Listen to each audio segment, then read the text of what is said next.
Auston Matthews continues trucking along on his historic goal-scoring season. Are the Leafs coming together as a team and gelling together at the right time right before the playoffs? And Easton Cowan, it looks like he is following in the footsteps of Auston Matthews, setting all kinds of records this season. All of that and more in this episode of Leafs Digest. Welcome back to Leafs Digest. My name is Darius Domingues. And guys, we've noticed that about 80% of you watching this channel are not actually subscribed. So, me and Nick know sometimes you watch the content, you absolutely love it. You're so entrenched in it that you forget to subscribe. It's all good. We understand. But if you want to do yourself a favor, hit that subscribe button so you can stay up to date with everything Toronto Maple Leafs. And you're going to want to down the stretch because it's going to get very interesting with all the trade talk and the trade deadline coming up in just a few weeks. It's going to be really exciting. I think the Leafs might make a pretty big move. It's looking like it, but we will save that for another video. Today we're going to talk about Auston Matthews like I talked about. So let's get right into that first before we get into Easton Cowan and the rest of the team. Auston Matthews, what is there to say? 51 in 54 games for AM 34. Absolutely spectacular. I mean, what is there to be said about Auston Matthews that we haven't said before? He's scoring goals at an incredible clip. And not only that, it's the fact that he's scoring absolute bangers. I mean, he's scoring from places that guys just do not score from. They're not the stereotypical goals. And I mean, the one he scored last night to get 50, it's just not a stereotypical goal. He's just so good at finding the areas to score and where to put it on a goalie, because these goalies, when the puck is on Auston Matthews' stick, you'd think that goalies would be prepared for that. But some of these goalies they don't know what to do when this guy has the puck on his stick. It is absolutely fantastic. But to get into some stats, make it 50 goals in 54 games for Auston Matthews. He is the fastest U.S.-born player to ever do it and the quickest to hit the milestone overall since Mario Lemieux went 50 in 50 in 1995-96. And I mean, that is some elite company. And the funniest part of that stat about Auston Matthews being the fastest American-born player to do that is the person who held the record before him this season was also him 2 years ago. So pretty incredible stuff from Auston Matthews so far this season. I mean, we still have almost 2 months to go in the season. He could definitely reach 70. I think he gets probably 75 if he continues at this rate. He could slow down a little bit, but we saw it a couple years ago. He just kept getting better as the season went on. So I think it's going to be interesting to keep eyes on that. But yeah, I mean, obviously Wayne Gretzky doing it in 39 games and Mario Lemieux, but the fact that he's up there with, those names and scoring at, that high a clip, it's incredible if you're a Leafs fan. We've never experienced this ever, and he's so close. He is only 70 goals away from matching Sundin's all-time goal-scoring record with the Leafs. 70 goals away. He could probably do it next season. He could probably be the Leafs' all-time leading goal scorer in just 9 seasons. That's absurd, ridiculous. But anyway, the other thing I found fascinating about his 51 goals so far this season is 0 of them are on empty nets. And that is brought to you by Luke Fox here. Very interesting stat. I didn't realize that until last night. He has not scored a single empty netter goal this year. They've all been against the goalie, and a lot of them actually are at 5-on-5, which are it's absolutely impressive as well. We'll take a look at that. Auston Matthews' second goal last night, he tied Alexander Ovechkin for the most 5-on-5 goals of any NHLer since 2013-14 with 226 at 5-on-5. That's pretty impressive given the fact that Matthews debuted in 2016-17 and has played 262 fewer games than Alex Ovechkin. He is scoring at a crazy clip. This is a really good player, all right? Just enjoy it, Leafs fans. Enjoy the ride that this guy is going to take you on the rest of the year, and it's special. It's the fact that I'm just looking at my TV every time, and I'm like, I cannot believe that he scored again. Like, I cannot believe it, because it just keeps happening, and he's finding new ways to do it, and he just looks dominant out there right now. And the fact that he's also in the 90th percentile for defense at the same time that he's doing this is one of the best players in the league. And there's going to be a conversation for who should win the Hart and the MVP and all that. It should be Auston Matthews this year. I mean, a lot of people's bias is going to start showing towards the end of the year. It should absolutely be Auston Matthews this year. He has been everything for the Toronto Maple Leafs. And speaking of the Toronto Maple Leafs, are they coming together at the right time right now? I mean, right after the Morgan Riley incident, they've won 5 in a row. Everyone was talking about what are they going to do without their best defensemen, and they answered the question. They've won 5 games in a row, and most of them were pretty handily. I mean, last night was, it got a little hairy at times, but the game against the Ducks, like, you're handling teams pretty well and playing really good hockey still without him. So that is what the answer was. And one guy who has emerged, not on the defensive side, but since the Riley incident, has been Bobby McMann. I mean, he has been fantastic. And, he scored again last night, making it 1-0 in the first period.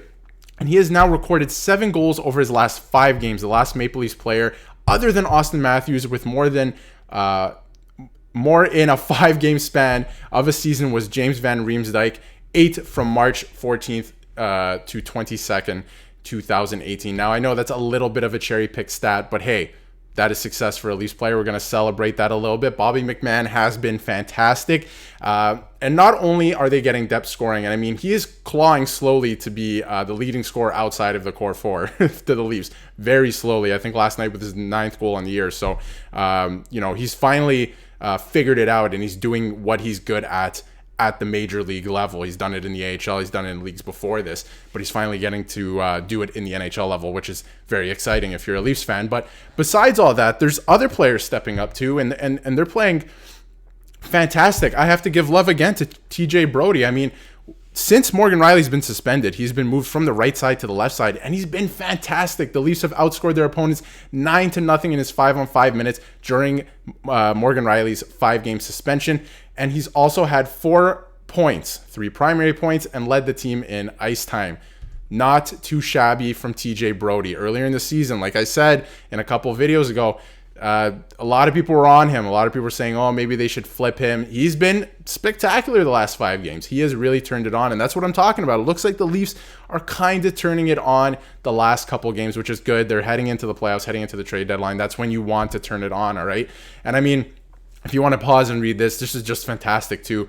Like, it's so typical of Leafs fans and everyone to just freak out over a couple losses. And I mean, they weren't playing well and the attitude wasn't great, but I mean, how things change in not only 2, 4, 6 weeks, just a couple months. Samsonov was on waivers on January 1st, I believe.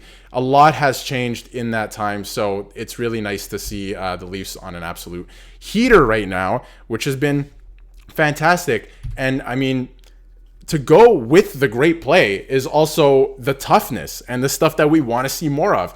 There was a lot of scrums last night. Nylander not taking any crap as well, shoving guys around. And some people seem to believe that the team has completely changed. And honestly, we'll have to see a bigger sample size. But I know the screenshot doesn't do it justice, but Nylander was in that scrum too, pushing guys around. Domi's coming to guys' aids, right?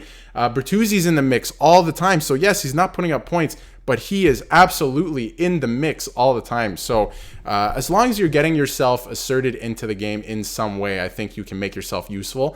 And that is what Bertuzzi has done. And especially Domi, one of the better playmakers on the team. And he's been playing well all season, I think, in my opinion. And he's asserting himself physically as well. So they just need more of that. And we've been calling for it for the last couple of years, and it's happening right now. So that's fantastic, and love to see that from the Leafs. I love a good scrum. I don't know about you guys. I love a good scrum. Like, it just gets the blood boiling. It's better than just watching goals and nice passes and stuff like that. From time to time, it's nice to see emotion mixed in there, and we haven't seen a lot of that out of the Leafs. But anyway, to move on to our final topic, Easton Cowan, just to touch on this. He is absolutely lighting up the Ontario Hockey League this season, and he's setting a bunch of records, and some that are untouchable, but he's climbing up to them, which is just fantastic as well. But we'll get right into it. Obviously, playing with the London Knights this season. From the point of view of a 2023 draft pick, he is one of the best so far this season. I know some of the draft picks are currently playing in the NHL, so it's hard to kind of pinpoint exactly how they're doing, because obviously different leagues. Like Connor Bedard, you can't compare, right, playing in the NHL. But he's been fantastic. He has been absolutely everything for the London Knights so far this year, and it didn't look like he was going to be that guy last year. I don't know what changed in his offseason kind of training or anything like that, but he has been like one of the best players in the OHL, not only just for London this year, in the entire OHL. And I mean, just last weekend on Sunday, he extended his point streak to 24 4 games, which is just crazy. The London Knights are the best team in the OHL this year. Looks like they're poised for another OHL final. Seems like they're always there, always in the mix, and Easton Cowan is pretty much bringing them there. They have a solid team, but Easton Cowan's doing some spectacular stuff this year. So great to see if you're a Leafs fan too, because there was all this discourse surrounding him about, oh, they traded up to get him, and they traded away Sandin to get this guy who's projected to be a second or third rounder. Doesn't look like that anymore. This guy looks like the real deal, which is awesome to see. And I mean, 24-point streak still going. He can still go for more this weekend. The record is Doug Gilmour, another former Leaf, with 55 in the OHL, which is crazy considering the OHL season is only 68 games, and you probably missed some time for the World Juniors and stuff like that. So that is insane. That is a tall ask for Easton Cowan. Not sure he's going to get that just because there's not enough games left in the season. So that should be fun to just keep an eye on, see how far he gets. Can he continue the point streak into the playoffs? I don't know. There's no stopping Easton Cowan right now. He is fantastic. So let me know what you think in the comments of Auston Matthews scoring 50 goals in 54 games. He's at 51 now, which is just fantastic. Can he keep up this pace? How many goals do you think he's going to get? I'm guessing 75. That's my guess. And we'll see. We'll see if things change. Let me know what you think of the Leafs the last few games. They've really come together in my eyes. Let me know if you're feeling the same thing, or maybe they should make a trade or add a couple other pieces. We'll be back with some more videos covering that as well. So that's going to be fun. And Easton Cowan, I mean, so much fun to talk about.